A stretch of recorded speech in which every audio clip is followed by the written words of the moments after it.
বাংলাদেশ সরকারের অনলাইন সেবা সমূহ প্রয়োজনীয় সরকারি কল সেন্টার নাম্বার এবং সেবা যেমন 101 র্যাব, 102 ফায়ার সার্ভিস, 106 দুর্নীতি দমন কমিশনের অভিযোগ, 109 নারী ও শিশু নির্যাতন প্রতিরোধ সেল, 100 বা 100 হচ্ছে ডিএমপির জরুরি হেল্পলাইন, 105 জাতীয় পরিচয়পত্র সংক্রান্ত সেবা,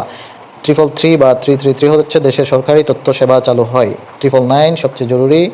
এবং গুরুত্বপূর্ণ হচ্ছে জরুরি সেবা, 1098 হচ্ছে চাইল্ড হেল্পলাইন, 3331 কৃষি কর্মকর্তার তাৎক্ষণিক তথ্য সেবা, 10922 মহিলা সংস্থা বা তথ্য আফা, 1090 অথবা 10941 দুর্যোগে আগাম বার্তা, 16108 হচ্ছে মানবাধিকার লঙ্ঘনের অভিযোগ প্রদান, 16121 ভোক্তা বাতায়ন হটলাইন, 16122 ভূমি সংক্রান্ত সেবা, 16123 কৃষি কল সেন্টার, 16162 ঢাকা ওয়াসা, 16236 বাংলাদেশ ব্যাংক, 16256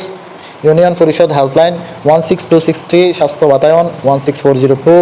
বিটিসিএল হেল্পলাইন এবং অভিযোগ, 16430 সরকারি আইন সেবা, 16355 বেঠের তথ্য পাওয়া যায়, 01799090011 হচ্ছে প্রবাসী কল্যাণ ও বৈদেশিক কর্মসংস্থান। বাংলাদেশে আলোচিত সরকারি অ্যাপগুলো হচ্ছে রেল সেবা, রেলের টিকেটিং সার্ভিস, কত ধূর, বিআরটিসির বাস ট্রেকিং, কৃষকের জানালা, ফসল ভিত্তিক সমস্যার সমাধান, আমার সরকার, সকল সরকারি সেবা এক জায়গায় পেতে, জয় বাংলা টেলিমেডিসিন, আওয়ামী লীগের টেলিমেডিসিন, ব্যাংকিং ইনফরমেশন, বাংলাদেশ ব্যাংকের সেবা, সুরক্ষা, কোভিড-19 টিকাদান, হ্যালো ডট প্রথম ভার্চুয়াল হাসপাতাল, আলাফোন সরকারি কর্মকর্তাদের মেসেজিং অ্যাপস, সোনালী ই সেবা, সোনালী ব্যাংকের ই সেবা।